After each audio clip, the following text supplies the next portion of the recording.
In the middle of the 16th century, the Duke of Florence, Cosimo de Medici, and his wife Eleonora of Toledo had 11 children, 4 of which were daughters. Cosimo also had other daughters as well as female wards under his protection, but almost none of them outlived him, each dying young or in tragic circumstances. So, join me as we explore the tale of the tragic Medici Girls. Before we dive into the tale of the Medici Girls, we need to look back at Cosimo de Medici and the infamous family he came from. Born in June 1519 in Florence, but raised mainly in the rural family lands of the Mugello Valley, Cosimo belonged to a dynasty that had only recently clawed its way back to power. The Medici had been expelled from Florence in 1494, and in decades during which they'd effectively ruled the Republic from behind the scenes through their wealth, patronage and banking empire. But in the early 1510s, as part of the political shifts and turns of the Italian Wars, they managed to regain power, and this culminated in 1530 when Cosimo's cousin Alessandro de Medici was installed as the first official Duke of Florence, transforming the old Republic into a hereditary state. As part of a junior line of the family, Cosimo was expected to live a quiet but comfortable life in the country, yet this would all change in 1537. His cousin Alessandro was assassinated, and the young Cosimo, only 17, was chosen to succeed as the new Duke of Florence. Cosimo proved a formidable ruler, and in 1569 was granted the more prestigious title of Grand Duke of Tuscany, marking the rise of the Medici from wealthy citizens to European sovereigns. His wife was Eleonora of Toledo. Born in 1522 in Salamanca in Spain, she was the daughter of Pedro Álvarez de Toledo, an aristocrat who became the Spanish viceroy of Naples and the rest of southern Italy that was under Spanish rule at the time. She married Cosimo in 1539 when she was 17 years old to cement the diplomatic and military alliance between the Spanish and the Medici. Many children would soon follow, though the daughters would mostly live short lives. Eleonora and Cosimo ultimately had 11 children, a number that marked their union as exceptionally successful by the standards of early modern dynasties. In royal and aristocratic families of the period, a couple's foremost duty was to produce heirs to secure the family line. Cosimo and Eleonora were especially aware of this responsibility. Cosimo's predecessor, Duke Alessandro, had left no legitimate heirs, causing his branch of the Medici family to die out, and the ducal title to pass unexpectedly to Cosimo. Of the 11 children that Eleonora and Cosimo had, 7 were boys and 4 were girls. Before exploring the fate of the girls in greater detail, let's just briefly look over the boys. Of these, 2 died in infancy, Pietro and Antonio. The eldest boy, Francesco, born in 1541, went on to succeed his father Cosimo as Grand Duke of Tuscany in 1574. The second eldest, Giovanni, died from malaria when he was just 19 years old in 1562, though not before he had become Archbishop of Pisa and a Cardinal of the Church. Another son, Garzia, died just a few weeks after his brother, also from malaria while still a teenager. That left Ferdinando, who became Grand Duke in succession to his brother in 1587, and Pietro, a psychologically unstable and violent individual who was an embarrassment to the family, as we will soon see. Before Cosimo married Eleonora, and even before he ascended as Duke of Florence, he had already become a father. His daughter Bia de Medici was born sometime in 1536 near Florence, but the identity of her mother was kept a secret and remains unknown to this day. Despite her illegitimacy, Cosimo claimed her as his own and brought her into the fold of the Medici household. As mentioned, he would go on to marry Eleonora in 1539, and although Bia was only her stepdaughter, Eleonora still treated her with kindness. Eventually, Bia was sent to live at the family estate of Villa di Castello, where she came under the care of her grandmother, Maria Salviati. There she shared her childhood with Giulia de Medici, the illegitimate daughter of Alessandro de Medici, who was close to her in age and likewise protected by Cosimo.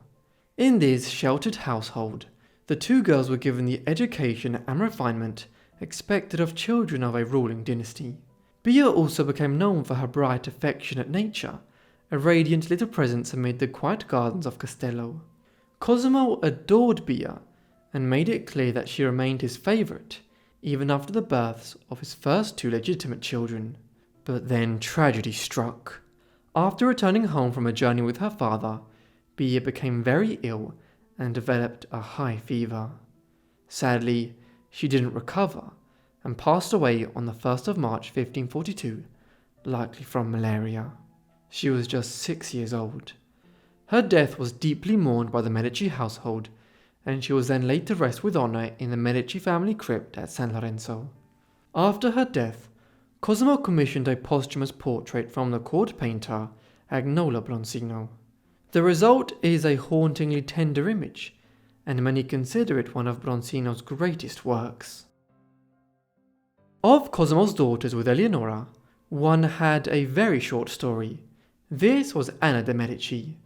She was actually the 10th of Cosimo and Eleonora's children, the second youngest. Anna came into the world on the 19th of March 1553 and died less than 5 months later on the 6th of August. There are virtually no details at all concerning her life. Even the exact circumstances under which she died are unknown. Infant and child mortality were very common in the 16th century, with as many as 30 to 35% of children dying before they reached their early teens from conditions such as smallpox, measles, influenza, or numerous other complications around infant survival. Anna was one such victim, a fate shared by many of her siblings. The other tragic Medici girls lived considerably longer lives than Anna and Bia did, though none of them reached a ripe old age either. The eldest of the three was Maria de Medici. She was the first of Cosimo and Eleonora's 11 children. She was born on the 3rd of April 1540, a year after her parents had married one another. Thus, as she grew up, new siblings joined her almost every single year in the Medici nursery in Villa Medici in Florence. One of the most peculiar fixtures of the nursery was Morgante, the court jester who entertained the children with an owl ever present by his side. It was a warm family environment. Cosimo and Eleonora genuinely loved their children by all accounts, and took a close interest in their upbringing, something which cannot be said of all the royal and aristocratic lines of early modern Europe. Well, many royal infants were raised in separate households, and barely even saw their parents. Affectionate as they were, Cosimo and Eleonora fully understood that their children also served a political purpose. In an Italy embroiled in the rivalry between Spain and France, securing advantageous alliances was crucial to extending Medici influence beyond Florence. In keeping with the Medici pursuit of dynastic alliances, portraits of young Maria were commissioned when she was barely 5. In an age long before photography, such paintings served as introductions to distant courts. One of her portraits was sent to Paris to her cousin Catherine de Medici, the wife of the future King of France, Henri II. This gesture makes it clear that even at 5 years old, Maria was already being considered for a prestigious French marriage. In the end, a different marriage would be arranged years later. By then, Maria had emerged as one of the most intelligent of the Medici children. Writers at the court remarked on her intellect and noted that she taught her younger siblings mathematics and other subjects. As Maria reached her mid-teens, Cosimo successfully arranged a marriage alliance with Ercole II d'Este, Duke of Ferrara, Modena and Reggio, securing her betrothal to his son and heir Alfonso. However, before the wedding could take place, Maria suddenly fell ill, likely with malaria, and died on the 19th of November 1557 at just 17. Almost immediately, scandalous whispers swept through Florence. One tale claimed that Cosimo himself had flown into a murderous rage after discovering Maria in a secret love affair with a young nobleman and stabbed her to preserve the family's honor. The story was shocking to contemporaries, but it was almost certainly nothing more than court gossip, given Cosimo's affection for his children. Maria's tragic passing late in 1557 did not mean that the marriage alliance between the Medici family and the Este family did not occur though. The prospective bride of young Alfonso simply changed. Instead, it was now determined that he would marry Maria's younger sister, Lucrezia. She was born on the 14th of February 1545 in Florence as the fifth child of Cosimo and Eleonora and their third eldest daughter. We will cover their second eldest daughter, Isabella, last, as she lived the longest and most infamous life. Lucrezia grew up alongside her growing brood of siblings at the de Medici court in Florence and was educated in the same manner as them. However, her childhood was cut short upon the death of her older sister Maria, late in 1557. Although Lucrezia was only 12 at the time, her father wasted no time striking a new political bargain with the Duke Ercole. She would simply step into Maria's place and marry Alfonso instead. By modern standards it seems astonishing, but this was not even Lucrezia's first proposed match. As early as 1552, when she was just 7, plans had been put in place for her to marry Fabio del Monte, nephew of Pope Julius III, the head of the Roman Catholic Church between 1550 and 1555. The Pope's death in 1555 soured the Del Monte marriage alliance, and so Lucrezia was married to Alfonso d'Este at a ceremony in Florence on the 3rd of July 1558, when she was just 13. Her new husband was 24 years of age. Then an odd situation unfolded. After the wedding, Alfonso returned to his father's court in Ferrara, leaving young Lucrezia behind in Florence. Not long after, he departed for France to help negotiate Ferrara's stance in the Treaty of Cateau-Cambrésis, the 1559 agreement that finally ended the decades-long struggle between France and Spain for dominance in Italy. Lucrezia, meanwhile, remained in limbo, married in name, but effectively abandoned by her husband. In the months that followed, Cosmo wrote to Duke Ercole in Ferrara and his new son-in-law wondering when Lucrezia would join her husband in her new home city. Many letters went unanswered, partly because events in Ferrara were spiralling.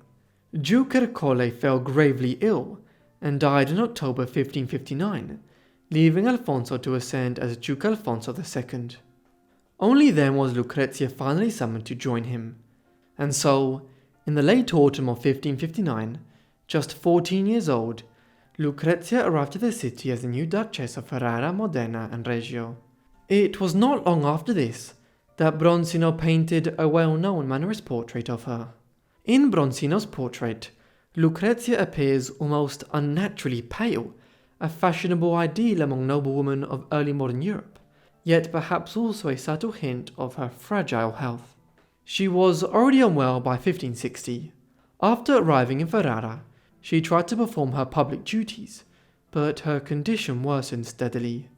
By 1561, she was plagued by recurring fevers and largely confined to her rooms.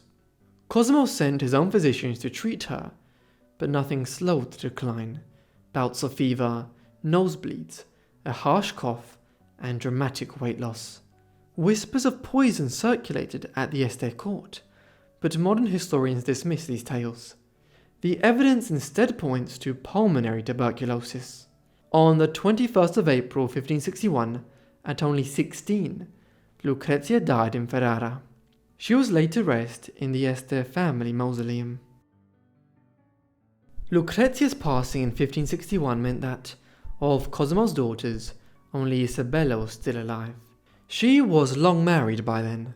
Born on the 31st of August 1542, Isabella's marriage to Paolo Giordano Orsini, the future Duke of Bracciano, had been arranged in 1553 when she was only 11. The Orsini family was one of the oldest aristocratic families in the city of Rome. They traced their heritage back to the days of the Roman Empire and claimed to ultimately be descended from Julius Caesar. Several members of the family had become popes over the centuries, and they held enormous influence in Rome and central Italy. Hence, it was yet another politically advantageous marriage for the Medici family when Isabella was married to Paolo Giordano in 1558. Isabella's marriage, though, was unusual from the beginning.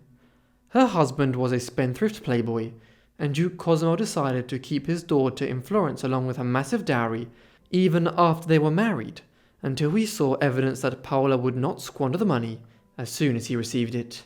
Eventually she did leave for Rome, though there she was troubled by a series of miscarriages in the 1560s. It was only after many failed attempts that she finally gave birth to 2 healthy children, a daughter named Francesca in 1571 and a son named Virginio the following year. Francesca and Virginio would live long lives well into the 17th century, and Isabella would have had many grandchildren had she lived long enough to see them. She didn't though. By now, Grand Duke Cosimo I had endured many heartbreaking losses. Although Isabella was his only surviving daughter, he did have a young female ward, Eleonora di Garcia di Toledo, born in 1553 under his protection. Eleonora was actually his niece by marriage. Her mother died when she was very young, and her father was often absent. Her aunt, Eleonora of Toledo, Cosimo's wife, took her in, raising her at the Medici court as her own.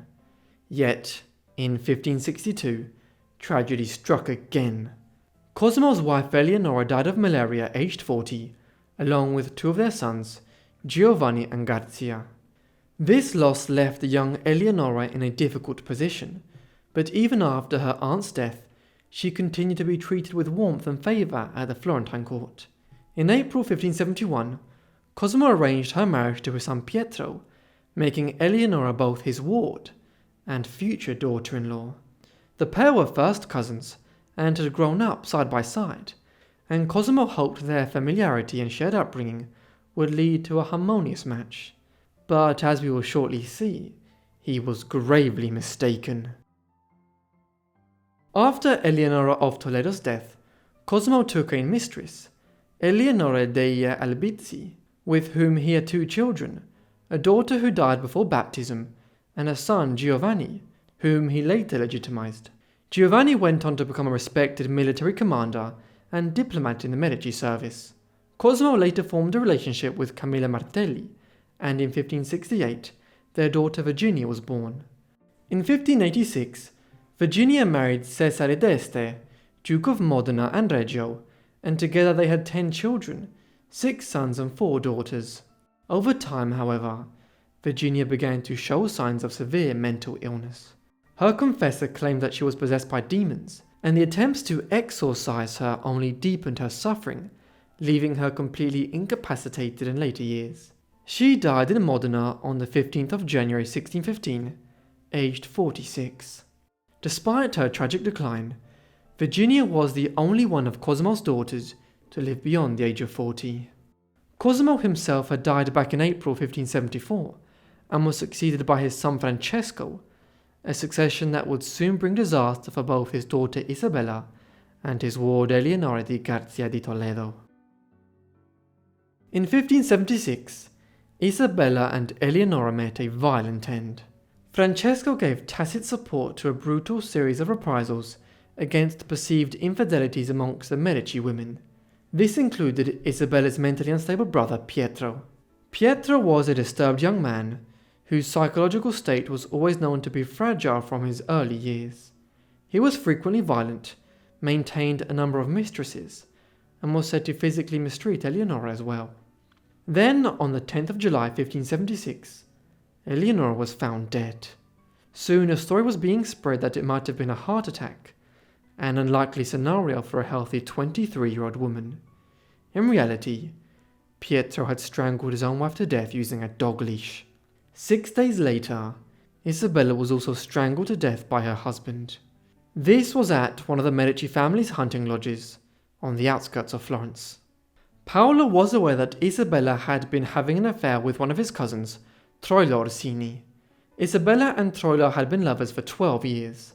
They had started their relationship all the way back in 1564, after she had sought comfort in the affair after losing another child during pregnancy. It seems that Paolo's decision to murder his wife, likely with the support of his brother-in-law Grand Duke Francesco de Medici, was driven by the fact that the affair had become far too public to be tolerated any longer. Therefore, the last of the Medici girls was murdered by her own husband at 33 years of age, with her own brother's approval, in revenge for having embarrassed him through adultery.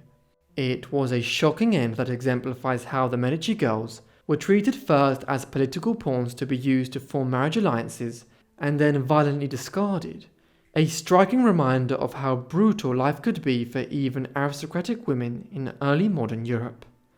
Thank you so much everyone for watching this video on these tragic Medici girls. I hope you found it interesting.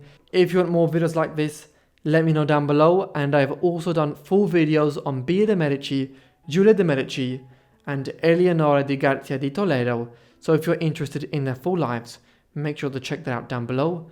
I hope you guys are subscribed and have notifications turned on to get all my videos as soon as I upload them. Anyway, that's all from me, so I'll see all of you in the next Forgotten Life. Thanks.